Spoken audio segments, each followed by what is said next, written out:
Sejumlah kejanggalan mewarnai kasus tewasnya anak politisi PKS Maman Suherman, AHM, yang baru berusia 9 tahun. Kepolisian menegaskan bahwa kasus ini murni pembunuhan lantaran tak ada barang berharga di rumah korban yang dinyatakan hilang. Korban AHM tewas dengan 19 luka tusukan di perumahan BBS 3 Ciwaduk, Cilegon, Banten pada Selasa 16 Desember 2025.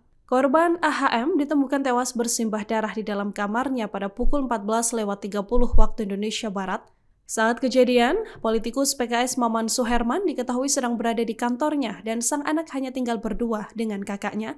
Humas Polres Cilegon AKP Sigit Dermawan menegaskan bahwa hasil olah TKP didapati tak ada indikasi. Download Tribun X sekarang, menghadirkan lokal menjadi Indonesia.